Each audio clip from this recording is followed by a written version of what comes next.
Okay, welcome, ladies and gentlemen, to the third part of a four-part series on career counseling, financial counseling, and COVID-19 webinars. One of the advantages of COVID-19, hard to believe there are advantages, was that it broadened the learning community. Everyone became more comfortable with Zoom, and we were able to access more a broader reach when it comes to advancing our professional careers and our knowledge base. We thank the Jewish Community Council of Greater Coney Island and Five Town Central for co-sponsoring these four webinars. Rabbi Wordy and JC Greater Coney Island, together with HRA, has been doing career counseling and financial counseling for many people throughout the New York 5 boroughs, and we are grateful to them for their partnership.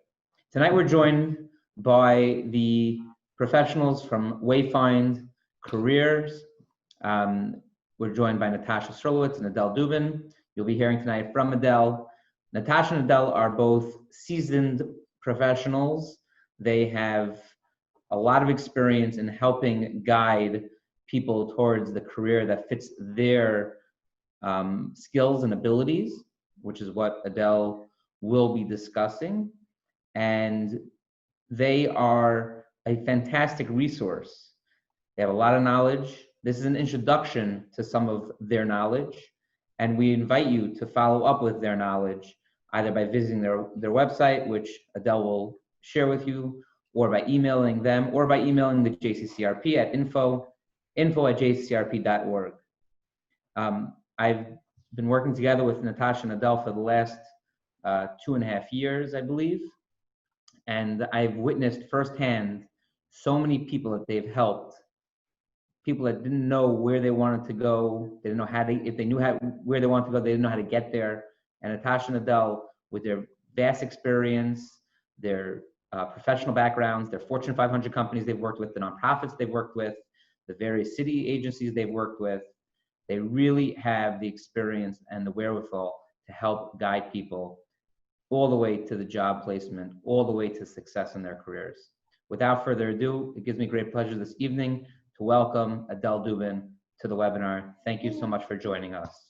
Thank you. Thank you, Moshe. Thank you for having us.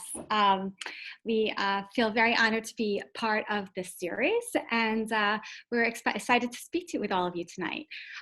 Again, so I am Adele Dubin, and I am joined by Natasha Strulowitz. As Moshe said, we run Wayfind. We work with young people like across the country in Israel.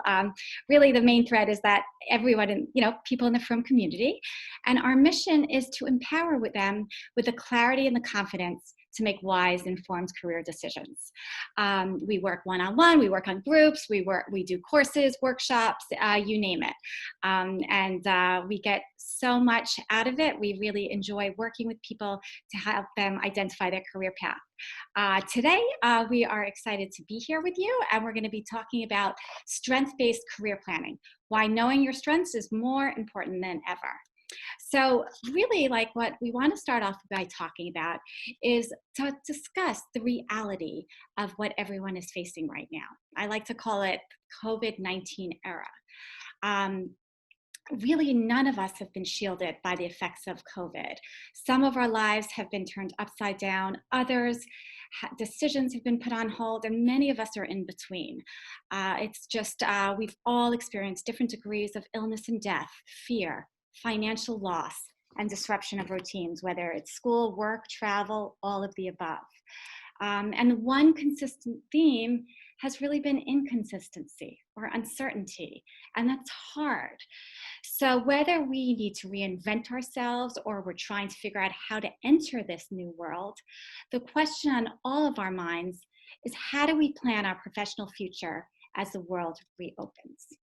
So we want to tackle this in two parts. The first one is to really start by beginning by looking inward, right? We want to understand ourselves. We want to understand, what are the strengths that I am bringing to the table? What are my interests? What do I want to be doing? And what are my values and goals so that my job that I do fits into my life? right? And it's really, really important to have this basis before we go to part two, which is really understanding the environment that you're entering, right? What are the industries that are thriving right now? What are the skills that I need in order to be successful? And how do I position myself now in this new world? So I plan on addressing the first part tonight, and Natasha is going to be following with the second part tomorrow. So my objectives that I want to cover with you today are four, right? I want to discuss what strengths are. How do you know what your strengths are? How do I use them? How do I develop them? The second piece is understanding the other factors you need to be considering in order to make the right career decision. There's lots of ways of assessing yourself and understanding what your strengths are, and we want to talk about those. And then, of course, how we evaluate careers against your strengths, your needs, and your education options. Okay, so I want to start off with a short exercise. So I'm going to ask everyone to grab a pen and paper. Hopefully you have it right and by you. If you don't, then you're just going to go with it and you'll follow along. But what I'm going to do is I'm going to be timing you right now. Okay, I have my phone right near me. I'm going to give you 15 seconds, and I'm going to ask you to write that phrase that you see on my screen, I won the lottery, as many times as you can. Okay, so I'm giving you 15 seconds. I'm just getting to my timer right now, and you are going to write it as quickly as you can. Okay, ready, go. As many times as you can, you're going to be writing, I won the lottery.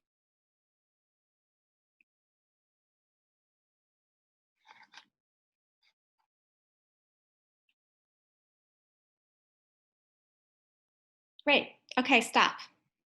Okay, I'm going to ask everyone to use their chat box.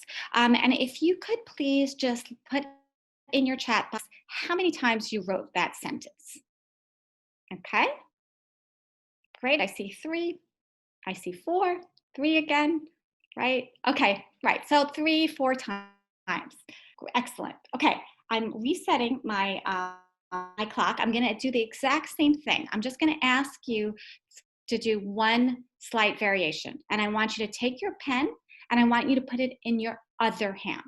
Okay? So again, 15 seconds, write as many times as you can, I won the lottery. Go.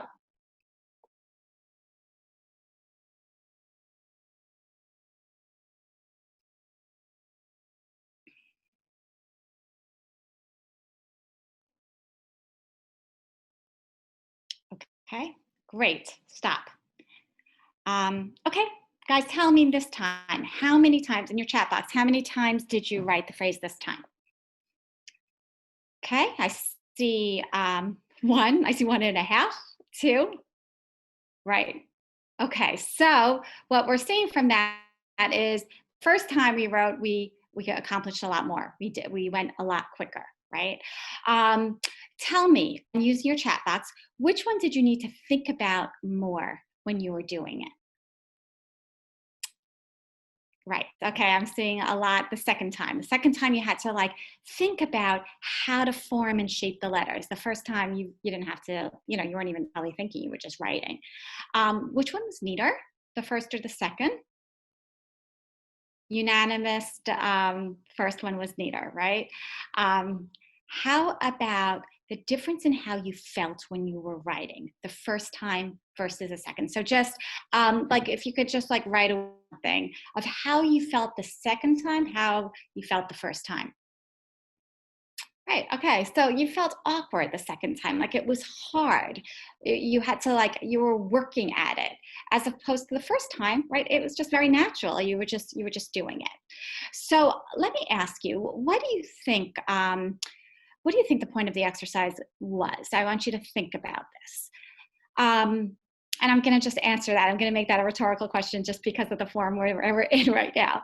But really the point of this exercise is that we all have natural strengths, natural things that we do innately, right? That we are hardwired to do. We have kohos that Hashem gave me versus you, or you versus me. And that's what differentiates us. And what we need to do is we need to identify what those things are that we were hardwired to do, so that we can reach our potential and we can maximize our contribution in this world. And that's really our responsibility, right? It's our responsibility is to figure out what it is that we're good at and how we can do that the best way that we can. Just like we write with our right or our left hands, Hashem made us with certain strengths in different areas.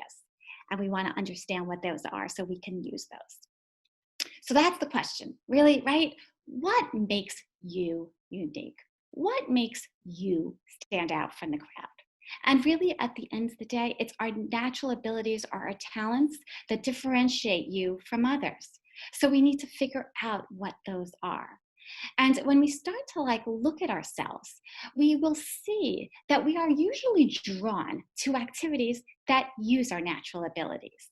We like to do things that we're good at. So when we have the opportunity to do it, we want to do that. And we usually run away for the things that we're not so good at. So let me ask you some questions. I usually say raise your hands, but I'm going to ask you again to use your chat box and give me a thumbs up in your chat box if this statement refers to you. Okay, so raise your hand or give me a thumbs up on your chat box if you talk to people in elevators, airplanes, grocery stores, or wherever you go. Right. Okay, so we have quite a few people that like to interact with people, right? So we call you you're a people person. You are people that are just really out there and about, and you like to talk and you like to interact. So people like you are most likely to gravitate towards roles that you will be interacting with people, whether it's sales, whether it's fundraising, whether it's any of the therapies where you're working one-on-one with people. Give me a thumbs up if you have a color-coded or otherwise organized closet. Right? Okay. So it looks like we have people that thrive in structure and organization. And people like yourselves, you're going to want to be working in a job that has that structure. Financial analysis, any medical technician type job, engineering. Tell me, are you the type that writes down a list of things to do and you like to stick to it every single day? Yep, some of those as well. Seeing the thumbs up. Yes, so you require a to-do list to make it through the day, right? You're disciplined, you're focused. You need predictability in your life and in your work. So you want to know the job description that you are going to be doing. So there's so many jobs like that will give that to you, as opposed to being more like, going with the flow. Software development, any budgeting type jobs, teaching, where it's very clear what your goal is and what you're going to be doing every single day. Do you like to know how your scores on tests compare to that of your colleagues? Right. So it looks like we have people that are competitive, and that's really great. And you want to be in that world where you feel that energy, and that energy motivates you. Investment banking, sales, entrepreneurship. Some people will be super stressed by being in those environments. Other people thrive. Do you spend a lot of time researching before making a major purchase? Right? We have so many research and analysis jobs out there. You are a learner. You're good in analytical roles. It could be law, it could be market research, but you want to be using that skill. So, okay. And then the last one is, do you find yourself doodling or sketching when you're in class or at work or listening to a shir or music? And yep, we have people that have a knack for creativity. So the world is your playground. There's so much to choose for. It's like out of the box thinking and creativity is so needed, especially in how this world is changing right now. product design, UX, graphic, web design, industrial design, architecture, the interior design. There's so many different types of designs that you could seriously be thinking about. And so if you notice, you did not answer that these all apply to you. And if you paid attention, different people were answering different things. So we are all different. And it's important to recognize that we all are hardwired differently. When you raised your hand, you're identifying your natural behaviors. When you do them, you enjoy doing them, you feel like you're in a flow and you're good at them. And that's how you want to feel at work. So the question becomes, how do you turn your natural abilities into a strength or into strengths?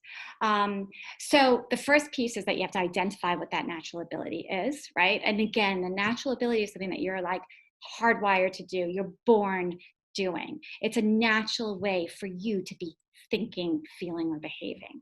So for some people, they could be very flexible. They're born flexible, being able to stretch in lots of different ways. Some people are very good at doing puzzles, right? So when we identify what that natural ability is, the next step is to build upon that. Right? It's to get the training and education that you need to really expand your knowledge base so that you can then know how to be able to use that natural ability so it becomes a strength. So if we take that person that is very flexible, if they take the right classes, they can be a great gymnast, right? If you have someone that's great at puzzles and logic, they can take a lot of learn like programming languages and become a great developer. If you're a person that likes to talk to people about their problems, if you take classes that help you learn how to gain people's trust, how to ask the right questions, how to read body language, you could become a great therapist. So let's just talk about some common myths. I just want to address these about people and their development. So here are 3 common myths that we're going to talk about. The first one is that we change who we are as we get older. Well, an actual fact, it is proven by research that our natural abilities are actually determined from a young age. Usually they stabilize around age 14. So we just continue to build on them as we grow. We don't drastically change. So an example could be of a child who puts their toys away. That child will become an old man who likes to keep himself organized, right? So the earlier that we learn about our natural abilities and we start to build on it, the better we can become and the further we can go. The second myth is that people should be well-rounded, right? In actual fact, in the business world, what we really say is individuals should be sharp while teams should be well-rounded. Right? The greatest success is really seen when you focus on your innate talent. So let's take an example of like in baseball, a recruiter is going to look for the best batter that they can find. And then they're going to want that batter to focus on developing that skill, not playing all the other positions in the field. So we believe that your energy should be going towards attributes that you're good at. The third myth is that fixing weaknesses is more effective than focusing on strengths. Now, school has taught us that, right? It's that we've had to like be good at all subjects. But in the world, people really only focus on what they're good at, and they delegate to others what they're not so good at. So if, high school or middle school, whatever, you were not so great at math, right? That's a subject you got all the tutors in. And if you're, excelling in English, okay, yeah, you didn't spend as much time on that. But in the real world, what happens is if you're not so good at math, okay, so the finance department is going to help you with that. And you're going to focus your energy on your sales or whatever it is that you're doing, interacting with people and whatnot. So we don't want you to be worrying about fixing. If you focus on fixing, you can become mediocre. But if you strengthen talents that really come naturally to you, that's where you can become extraordinary. So what we want you to be doing is we want you to focus on what's right, not fixing what's wrong. And the truth of the matter is this is even more important than ever right now. And I want to tell you why. Like, we're used to a world where we go to the office every single day, right? And we interact with everyone there all day long. However, that is not really going to be the new norm, right? What's the new norm? This remote work, right? Where not, it won't necessarily be every day that you'll be at home, but there'll be different shifts of people going in at different times. There'll be, different occupancy rates. So only 25% will be in at one time. So all of a sudden, even though remote work is fantastic, it's going to open up so many opportunities for us to be working in areas that really we might not have been able to beforehand because we had to be able to get there or had to be there. Now that's not the case. That's the silver lining. But the other side of it is that there is a challenging piece of working from home. And it's going to be more difficult to collaborate and learn from others, right? There's not going to be people around you as you're doing work where you can just easily ask questions or you can watch what they're doing. So that's tough. There's a lot of people that were counting on internships where they could test out the waters, right? Where they could see what it's all about and they can see what they're doing. They can also see what other departments are doing. But many internships have been canceled, many have been shortened, and many are remote. So the experience is going to be very different. And of course, there's less in-person training. So a lot of companies used to have people go through training before they started and do a lot. They would go, to a conference center or a hotel and spend days going over things and working together and getting to know your colleagues. There's going to be less of those things happening, at least in the short term or the near future. So we have to be prepared with what we're bringing to the table. And we have to be prepared with certain hard skills that we can do and we know how to do, and there's less reliance on other people. And thank God there's so many different certificates and boot camps that you can do these days where you can learn some really good hard skills that are really in demand. So that's great. But at the end of the day, the things that you choose to do, you want to make sure are things that are going to come more easily to you so that you can be successful in this new world. So, right, let's think about it, right? People that are working in their Strengthstone, this is how they feel every day, right? They get up in the morning, they look forward to going to work, right? They have more positive interactions in what they're doing. They're energized, they're more creative, and they're more productive. Okay, as opposed to people that are working outside their strength zone, right? People like this, they feel like they're walking up a down escalator, right? It's kind of similar to writing with a non-dominant hand, right? They're tired. They feel like they're working so hard just to keep up, and they're drained at the end of the day.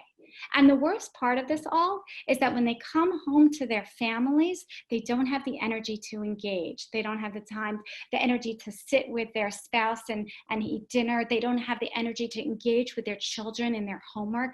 And so everything seems to fall apart. So for us, it's so important not only to enjoy and be productive at work, but we want to wake up in the morning with a smile on our face to our spouse and to our children. And we want to come home like that too. That's what they deserve. And that's what you deserve. So, and people who focus on their strengths, right, that they're 6 times more likely to be engaged in their jobs. Makes sense, right? And they're 3 times as likely to report having an excellent quality of life because, as I said, it affects the other parts of your life as well. What you're doing every day affects your relationships with other people and who you are as a person. So let's talk about how you can identify your natural abilities, okay? And there's a lot of different ways of doing that, okay? One is just like self-evaluation. Like if you just spend some time observing yourself, paying more attention to your everyday behaviors. If you're working right now or you had past jobs, really now start analyzing those jobs. What was it that you did every single day? What parts of that did you like? What parts of it didn't you like? What were you good at? What were you not good at? And if you were not, if you didn't like it or you weren't good at it, was it because you didn't have the skills or training to do it? Or is it because you just naturally, it was just so much work for you? Start analyzing, start understanding it, start thinking about how you would create your ideal job. Because if we're reinventing ourselves or we're changing what we want to do, we want to move it in the direction in where we're going to be successful. Okay? So that's one step of just really starting to like think about how you act every single day in your personal life as well as in your professional life. Okay. The second thing that you can do is there's so many assessments out there that help you with understanding this, right? And there are a number of them that are like free online. There's personality tests, which is like the Myers-Briggs. There's a Strength Finder test. There's this interest profiler that helps you understand what your interests are. You know, Natasha and I use this Highlands Ability Battery assessment when we meet with people that just really like kind of lays out how your brain works on so many different levels. And then, of course, there are books that you can read. And we recommend Don't Waste Your Talent, What Color is Your Parachute, Discover Your Strengths, Design Your Life. Any of those really start to help you have insight into who you are and how to capitalize on your potential. So once we understand what our natural abilities are, right, what we are really hardwired to do, that is the foundation, okay? That is the foundation of where you want to begin to figure out what it is that you should be doing. And then there are other influencing factors here that need to be considered. So we have our natural abilities, right? And then we have something that's called skills. Skills are some things that are learned. These are things that require more time, energy, and effort to actually build. So a skill is something that you can build upon your natural abilities, right, to make you better at what you can do naturally. But we also build skills in areas that we might not have natural abilities in. So if someone is not naturally a good writer, they could really, really work hard and put a lot of time and effort into becoming a good writer. So now they have a skill of being a good writer, even though it may not come naturally to them. But understanding that they've put in all that effort, now that's something that they can bring to the table. It's just that when they have to go and do those writing activities, just remember that might take a little bit more time for you to do than something that comes naturally to you. And the ideal job out there is usually 80% abilities, 20% skills. Okay, so those are the types that you want to start with, understanding that about you. And then you want to look at other parts of you, like what's interesting to you? What do you find passionate? What are you drawn towards? You want to choose to do things that you actually like more than things that you don't like. So when you're considering different industries, there's so many jobs you can do in a number of different industries. Choose something that you really like, can speak to from the heart and that you care about. And then we have something called personal style. Personal style is all about how you approach what you do, okay? It's not like what you do, it's how you do things. So your interaction as a part of a team, what role you would be playing, the way that you make decisions, whether you like to be interacting with people or more by yourself. This is like a personal style, and we all have different personal styles that we want to align with the jobs that we're going into. So if you're such a people person, being a software or a programmer, that's not necessarily something that's going to be so perfect for you if you're in front of a computer all day, or data analysis or data scientist, right?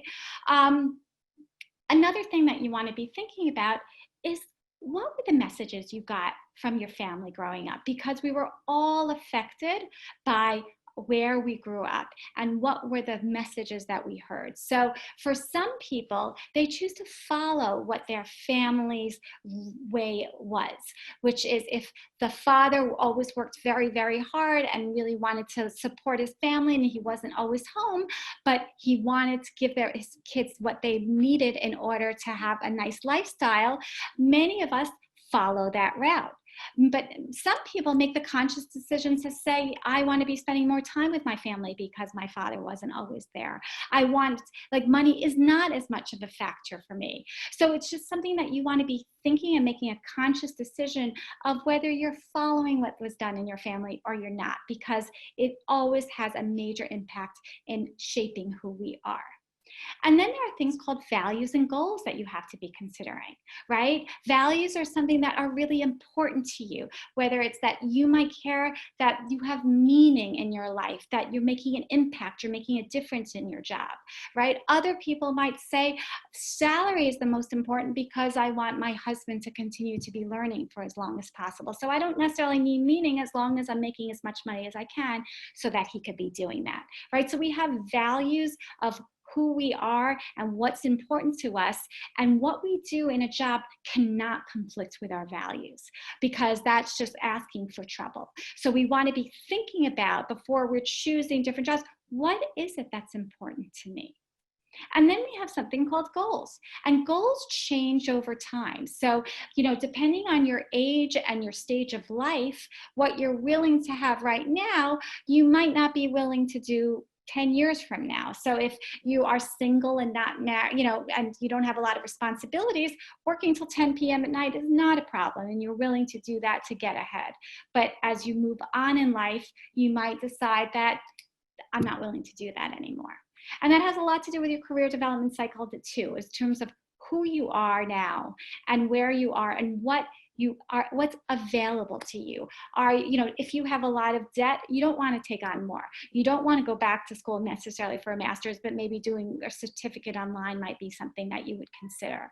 But we have to just look at who we are as a whole person. And this is all the things that go into making sure we're covering all our bases to understand who we are, what we bring to the table, what our needs are, and where we're coming from, so that we are not fooling ourselves and we don't find ourselves in a position that we don't want to be in. And that's how a lot of people sometimes think when they're looking to make a transition or they're beginning. They feel like this is all so confusing because there's so many things to be considering. But when you lay it out in more of a structured way that you can think about, okay, what are my natural abilities, right? And what are my interests and what are my needs? Then you can explore jobs that align with who you are. And you can open up the world, because now there's so many things to be considering that require skills and that are specialized, that you could do. But we want to first open the world so you understand what's available to you, and then you narrow it down based on who you are, so that you can choose something that is going to fit into who you are and how you live your life. So those are the types of things that we really wanted to kind of talk to you about, of really just understanding what it means when we talk about strengths and what that means to you and how you can figure that out. And then Natasha tomorrow is going to be talking to you about really, again, the environment that you're going to be entering with this, what we know about COVID, what's changed, and the industries that are thriving, and what you could be doing to prepare yourself for it. So we want to thank everyone so much for joining us, and we'd love to hear any questions. I have a question, Adele. First of all, that was fantastic. Which one of those on that, you had that slide with the different, I guess the aptitude tests. I don't know what those different, the personality. Which one do you recommend if you have time for one of these websites? Okay, so each one of these are showing you they're testing different things. So it depends on what you are interested in learning about. So MBTI, for instance, is more of, that would help you with your personal style.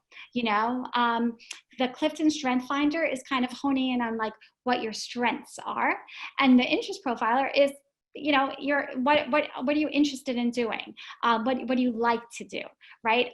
The Highlands Ability Battery is a much more comprehensive. That's like a 2.5-hour test. The rest of them here are anywhere from 10 to 25 minutes, so those are things that you can easily do.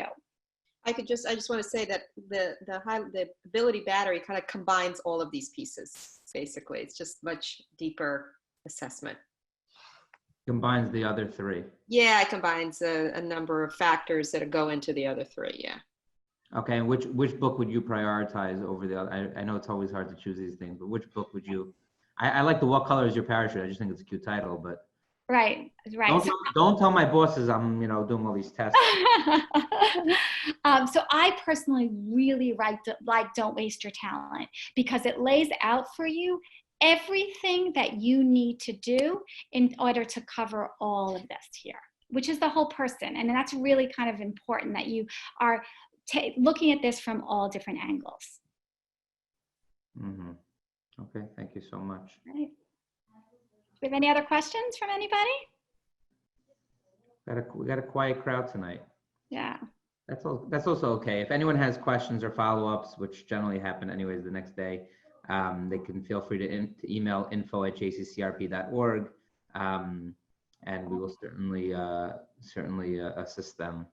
Right. And Adele, also they can email us. I should have put the email address here too, which is info@wayfindcareers.com. all right, you open that up to them. I didn't open that up to anyone. No, that's what we're here for. That's our mission. So we'd be happy to help out in any way we can. Okay, fantastic. Thank you so much, Adele. That was really. Right. And I highly encourage everyone to join tomorrow, because Natasha has a lot of really great information for you that will just follow kind of very different subjects, but like important for you to understand both sections of this. And if I could just say 1 minute advertisement for tomorrow, as Adele mentioned, it's about which industries that are hot, that are coming out strong, what companies are hiring, what skills are in demand, what to do if you're thinking about changing or if you've been impacted by COVID, and all sorts of resources that are important for everyone to keep in mind. Okay, great. Thank you so much. We look forward to that, Natasha. Thank you, Adele. Fantastic job, and look forward to seeing you guys tomorrow night. Great. We look forward. Okay, everyone have a great night. Thanks for your time. Thanks for joining us. Thank you.